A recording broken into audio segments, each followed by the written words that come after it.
and welcome to Leaders Talk, where we meet leaders, thinkers, and trailblazers. I'm So Yun. Our guest today is the new Prime Minister of the Solomon Islands, Jeremy Manele. Over the past 5 years, our relations have developed rapidly. Now visiting China as the Prime Minister of Solomon Islands, what's his outlook on future trajectory of the bilateral relations? Under the Belt and Road Initiative, what have Chinese-built infrastructure projects brought to the country? And as Solomon Islands is facing increasingly severe climate issues, what kind of regional and global cooperation is Mr. Prime Minister calling for? Let's find all these answers in our conversation with him. Prime Minister Manele, thank you so much for joining us on Leaders Talk. Well, this is your very first official visit to China as Prime Minister of the Solomon Islands. So how's the trip so far? And could you share with us some of the highlights and major takeaways? Thank you, and thank you for the opportunity to be here. So far, so good. We began the visit in Fujian province. Very worthwhile visit there, learning how President Xi Jinping, I understand, spent 17 years of his early career in that province. But also we took the opportunity to visit the Fujian Agriculture and Forestry University, and we had discussions and dialogue with the staff there at the university. Well, Mr. Prime Minister, you were in China in 2019 as the then Foreign Minister of the Solomon Islands and signed a joint communique on the establishment of diplomatic relations with the People's Republic of China. So witnessing this historic process from a front row seat, how do you evaluate this decision 5 years later? I think we made the right decision to be on the right side of history. A lot of developments, cooperation between the two countries has happened since 2019, and we are grateful for China's support during the last 5 years, and we look forward to continuing that partnership and cooperation. In 2019, Jeremiah Manele, then serving as the Foreign Minister of the Solomon Islands, visited China and signed a joint communique with the Chinese side, formally establishing diplomatic relations between the two countries. 5 years on, the bilateral relationship has developed rapidly, yielding substantial results in pragmatic cooperation. The sports facilities built with Chinese assistance have become new landmarks in the nation's capital. Chinese medical teams and police advisors have been dispatched to the Solomon Islands, contributing to the improvement of local medical conditions and the maintenance of social stability. In May 2024, Jeremiah Manele was elected Prime Minister of the Solomon Islands. 2 months later, he made an official visit to China. On July 12, President Xi Jinping met with Prime Minister Manele, and the two sides issued a joint statement, agreeing to deepen the comprehensive strategic partnership of mutual respect and common development in the new era, and to build a China-Solomon Islands community with a shared future. As we all know, the core of this diplomatic relations is that the Solomon Islands recognizes that there is a one China in the world, and the government of People's Republic of China is the sole legal government representing the whole of China, and Taiwan is an inalienable part of China's territory. So as the new Prime Minister, how do you plan to lead your government in upholding the one China principle? I came here on this visit to once again reaffirm our commitment to the one China principle. And I've expressed this to the Premier, who I met yesterday, as well as to the President, who I met this afternoon. What is your take on some of the countries who are trying to violate the one China principle by attempting to interfere in the Taiwan question? We call on countries, all countries, to respect every country, to respect the one China principle. We are all sovereign, independent countries. And the UN Charter is very clear. Respect for sovereignty and territorial integrity is one of those fundamental UN principles. As you mentioned that you've met with President Xi earlier this afternoon at the Great Hall of the People, exchanging ideas on some of the issues concerning bilateral relations and the world development at large. So what impressed you the most about your meeting with President Xi? I commend President Xi Jinping. Over the last years, he has initiatives that the international community should consider and should advocate. For example, the Global Development Initiative. Exactly. What do you think of those, or the global significance of those initiatives? They're all based on peaceful coexistence. They're all based on respect for each other. They're all based on a world sharing a common future. So these are commendable efforts. I pay tribute to President Xi Jinping for his visionary leadership. You've met with President Xi a couple of times now. What kind of leader he is in your eyes, and how do you understand his political thoughts and governance of approach? He's a great leader. He wants to do something good for China, which he has done. But he also wants to share that experience, the successes that he has done in this country, for other developing countries. And as a developing country, Solomon Islands, we would like to learn from China in terms of your development experiences. We would like to work with you and see how we can also benefit from your development experience and do the same in our own country. Well, one of the most important issues touched upon during your meeting with President Xi is about building a community of shared future between the Solomon Islands and China in the new era. So how do we envision that, as well as in further enhancing this bilateral relation moving forward? Moving forward, Solomon Islands, my government, we will continue to work with China, President Xi Jinping. Of course, the context in terms of size will be different. China is a huge country. Solomon Islands is a very, very small country. But the approaches, the principles, I believe, more or less the same. I mean, they are applicable to Solomon Islands. I'm very confident that our relations with China will grow from strength to strength. The Solomon Islands are located in the southwestern Pacific Ocean, 485 kilometers east of Papua New Guinea, and across the sea from Vanuatu to the southeast. The country comprises more than 900 islands of various sizes. Upon being elected Prime Minister, Jeremiah Manel expressed his hope that the nation would become one filled with joy, peace, progress, and prosperity, as sung in the national anthem. In the newly released National Economic Development Plan, advancing infrastructure construction is key. Manel believes that in this regard, China has long been the Solomon Islands' greatest partner. Mr. Prime Minister, when you were first elected as Prime Minister, you said, and I quote here, leading a nation is never an easy task.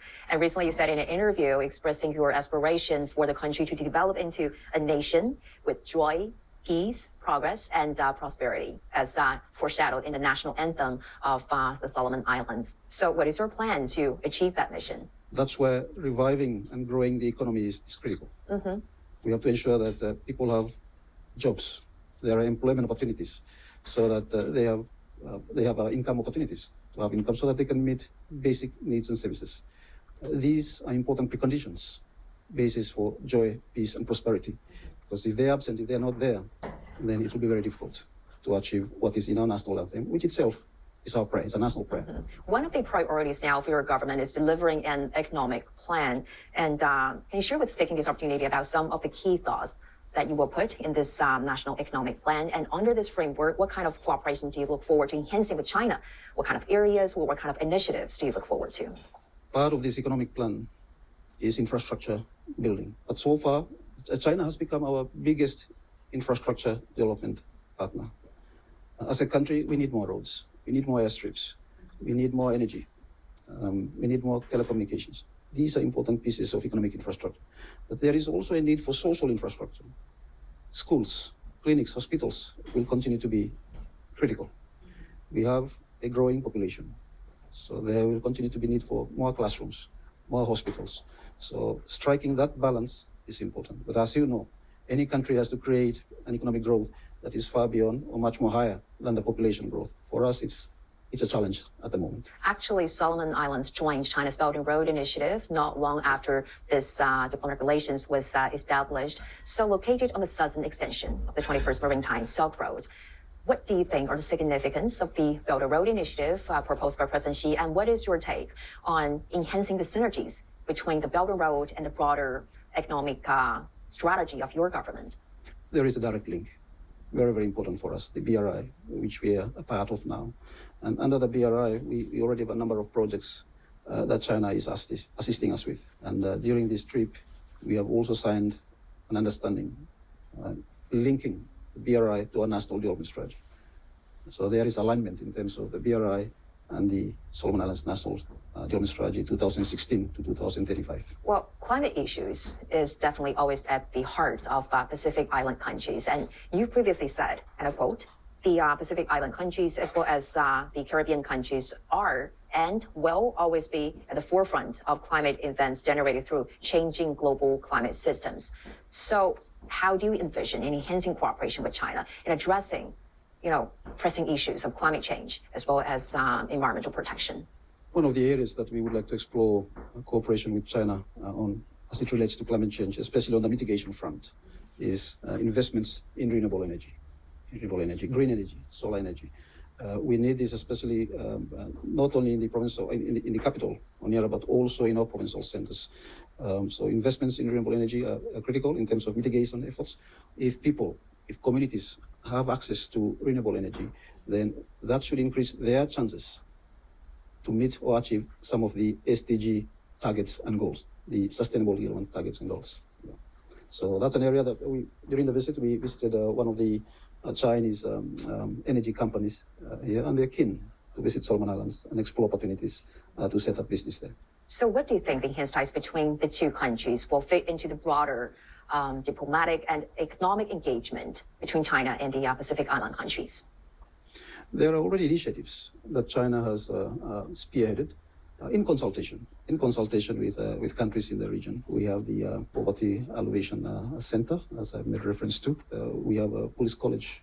You have a police college in Fujian province, where Solomon Islands and other Pacific countries send their police officers in terms of capacity and capability training.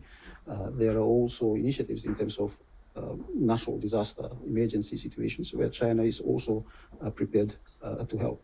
So there is scope for expansion in terms of our cooperation, not only Solomon Islands, but the other Pacific Island countries as well, working closely with China. One of the goals that you have raised for your government is for Solomon Islands to graduate from the world's least developed countries in the year of 2027. How confident are you, and what might be the roadmap to that goal? We are working very hard. And trade is one of the strategies we are going to use in order to prepare for graduation. China is a huge market, as we know. During this week, we've signed a number of protocols covering a number of products that we can export to the Chinese market. Of course, there is still a number of processes that needs to be done on our side, in country. For example, the establishment of a national trade laboratory where we can test some of the commodities or products before we export them. But we would like to use trade as a strategy in terms of our preparations for graduation. We would like to ensure that our graduation is sustained and, of course, irreversible. Well, Mr. Prime Minister, you are a seasoned politician and diplomat with experiences not only in the Solomon Islands, but at the UN, as well as some other countries. So how do you plan to not only enhance the country's autonomy, but also increase its influence on the world stage? There are a number of platforms that one can use. Of course, in our region, we have the Melanesian Spearhead Group, sub-region. And similarly, on the regional level, we have the Pacific Islands Forum. That's a very important platform as well, because the challenges there for the region, very common. Climate change is the number one issue. And as a region, we have the 2050 strategy for the Blue Pacific, and that is the roadmap countries in our region use. And that is the roadmap we are asking our partners to align their programs and the priorities with. And of course, at the UN, there are a number of regional groupings that Solomon Islands and other countries in the region are also member of. We are member of the Group of 77 and China. And China plays a huge role in that grouping. Yeah. We also have the Association of Small Island States, the AOSIS, which is an association of small island developing states. And climate change, fisheries issues, environmental issues, other priorities in that grouping. So we have to work with like-minded states, like-minded countries. On your own, as a small country, it's very challenging out there, regionally or internationally. That is why these groupings are critical in terms of advocating for your position, or in terms of shaping the national policy. Mr. Prime Minister, let's talk a little bit about yourself. I noticed that you had 5 years of teaching at Solomon College, which was your former high school, and you started out your public service as a desk officer at the Ministry of Foreign Affairs. So how did these early experiences shape your understanding of public service and governance of a country? My teaching years, I believe, were very important for me. It gives me the confidence to talk in front of people or in front of a group of people.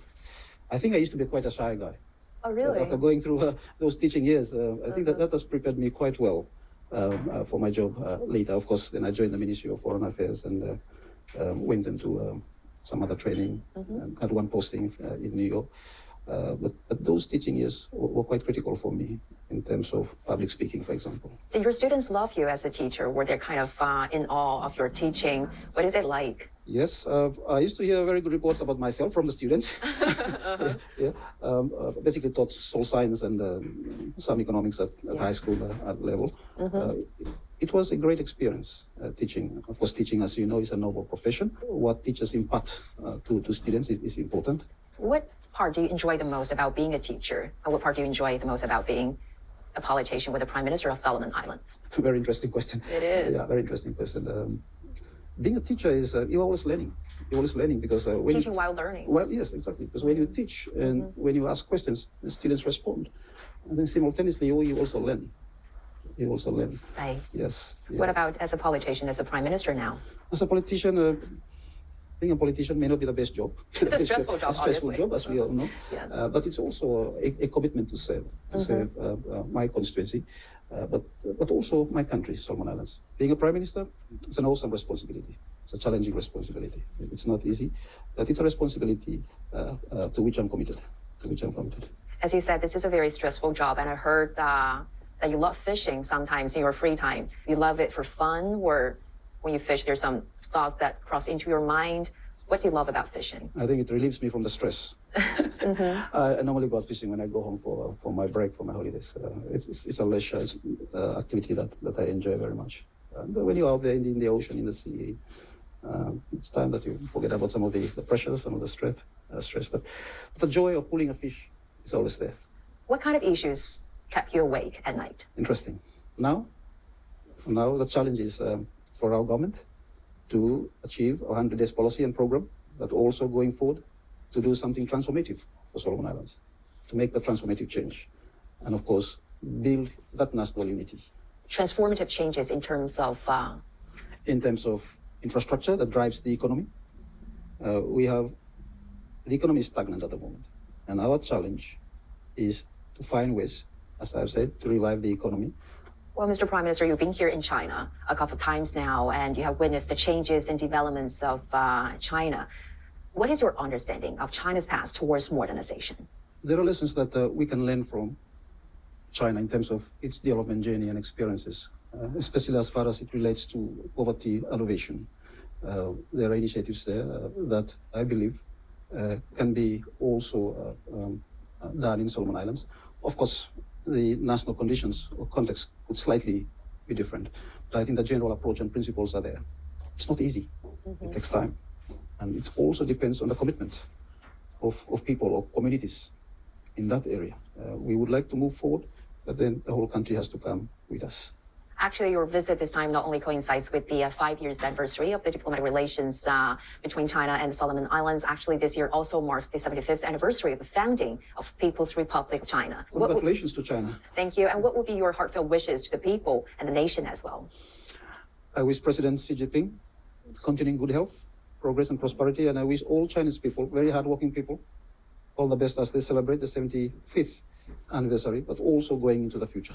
Mr. Prime Minister, it was a great pleasure talking to you, and many thanks for sharing with us your insightful views and your analysis of the world's development. Greatly appreciate it. It's my pleasure.